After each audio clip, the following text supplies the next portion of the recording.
कहा जाता है कि जितना रहस्यमय हमारा ब्रह्मांड नहीं है, उससे भी कई ज्यादा अजीब और रहस्यमय है हमारी ये पृथ्वी, और उससे भी कई ज्यादा अजीब है हमारे आसपास रहने वाले लोग। लेकिन एक सवाल जो हमेशा हमारे मन में रहता है कि क्या वाकई में सुपर नेचुरल जैसी चीजें एग्जिस्ट करती है, और क्या हम इंसानों के बीच में कुछ ऐसे लोग भी एग्जिस्ट करते हैं जिनके पास सुपर नेचुरल पावर्स हैं और जो नेचर को कंट्रोल और फ्यूचर इवेंट्स को प्रेडिक्ट कर सकते हैं कि आने वाले समय में क्या होने वाला है।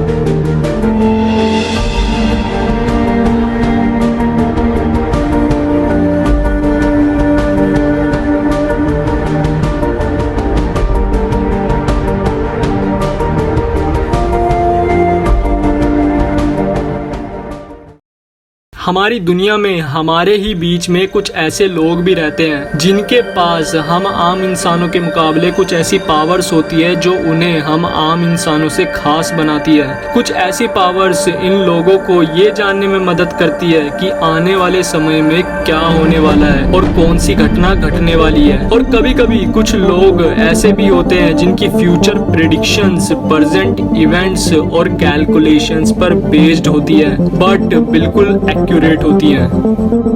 Number 1, future predictions of Michel de Nostradamus. Michel de Nostradamus was a French astrologer, physician and a reputed seer. Seer का मतलब होता है one who predict the future events and developments. Michel de Nostradamus को उनके द्वारा 1555 में लिखी गई बुक लैस प्रोफेटीज के लिए जाना जाता है, जिसमें उन्होंने पोएट्री की फॉर्म में फ्यूचर्स के बहुत से इवेंट्स को प्रेडिक्ट किया था। और क्या आप लोगों को पता है कि उनके द्वारा फ्यूचर में होने वाले इवेंट्स की प्रेडिक्शन में से बहुत सारी प्रेडिक्शंस फ्यूचर में सच भी हुई थी। उनकी फ्यूचर प्रेडिक्शंस में से सबसे बड़ी फ्यूचर प्रेडिक्शन थी birth of Adolf Hitler, the bombing of Hiroshima and Nagasaki, the event of 9/11 जिसने पूरी दुनिया को ही हिलाकर रख दिया था, and the assassination of John F Kennedy and Bobby Kennedy. इन सभी इवेंट्स को पोएट्री की फॉर्म में मिशेल द नॉस्ट्रैडम के द्वारा 350 साल पहले ही प्रेडिक्ट किया जा चुका था।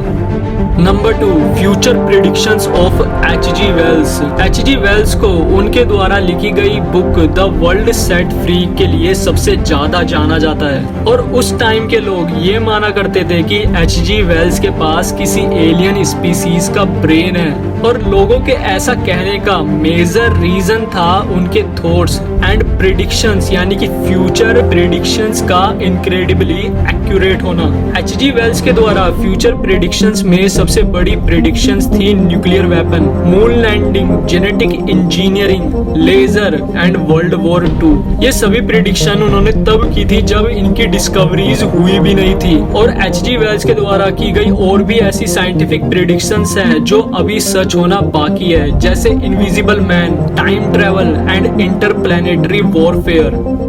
Number 3, Simpson predicted the future. Simpsons एक अमेरिकन एनिमेटेड सिटकॉम यानी कि सिचुएशनल कॉमेडी की एक सीरीज है जिसे मैट ग्रेनिंग के द्वारा 1989 में क्रिएट किया गया था, और इसे फॉक्स कंपनी के द्वारा ब्रॉडकास्ट किया जाता है। पर इस कार्टून सीरीज से रिलेटेड मैं आप लोगों को एक बहुत ही शॉकिंग फैक्ट बताने वाला हूँ। ये जो कार्टून सीरीज है इसके बहुत से सीन्स ऐसे हैं जिन्होंने एक्चुअली रियल वर्ल्ड इवेंट्स को रिप्रेजेंट किया है, यानी कि ऐसे इवेंट्स जो फ्यूचर के रियल वर्ल्ड में तो बाद में हुए, पर इस कार्टून में उन इवेंट्स को पहले ही होते हुए दिखा दिया गया था। सिम्पसन्स के द्वारा ऐसे बहुत से फ्यूचर इवेंट्स थे जो पहले ही प्रिडिक्ट कर लिए गए थे, जिसमें से साइंटिफिकली सबसे ज्यादा एक्यूरेट प्रिडिक्शन थी ये इक्वेशन, जिसे सिम्पसन्स के 1998 के एक एपिसोड में दिखाया गया था, और इसी सेम इक्वेशन को लेटर 2012 में एक्चुअली डिस्कवर किया गया था।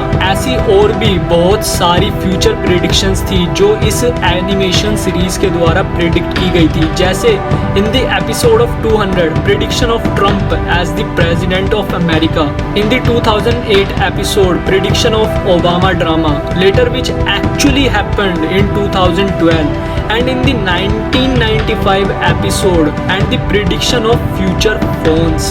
There are many more predictions of Simpsons जो एक्चुअली में फ्यूचर में हुई हैं। This is really shocking that how they predicted these events, वो भी इतना accurately.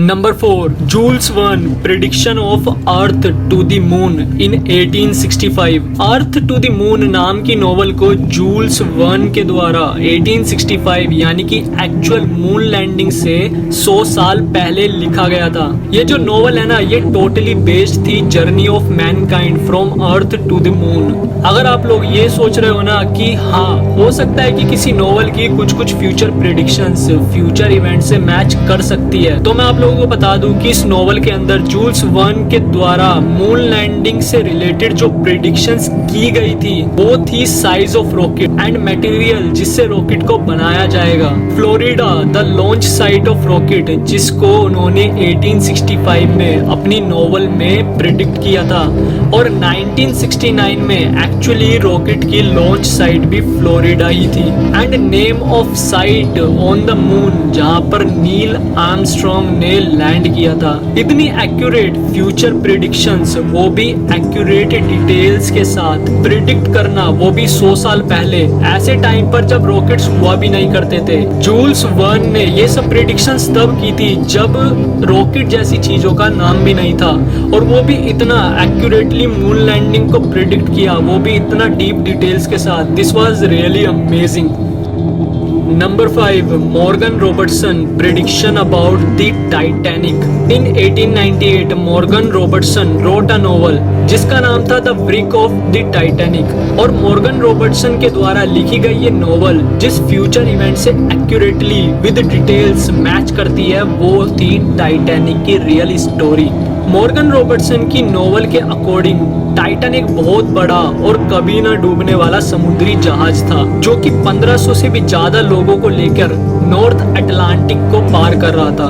And according to his novel, North Atlantic को पार करते हुए टाइटैनिक बड़े आइसबर्ग से टकरा जाता है, जिस वजह से वो 1500 से भी ज्यादा लोगों के साथ अटलांटिक ओशन के जमा देने वाले पानी में ही डूब जाता है। And guess what, after 14 years later, Titanic नाम का सेम शिप नॉर्थ अटलांटिक में सेम प्रोसेस से सेम प्लेस पर 2200 से भी ज्यादा लोगों को लेकर डूब जाता है। And the shocking fact here is, उन 2200 लोगों में से 1500 लोग अपनी जान गंवा देते हैं, as this was predicted by the Morgan Robertson novel. This is really shocking कि कुछ लोग कैसे फ्यूचर को इतना डिटेल्स के साथ प्रेडिक्ट कर पाते हैं, और वो भी इतनी माइनर डिटेल्स के साथ। इनकी प्रेडिक्शंस इतनी एक्यूरेट होती है।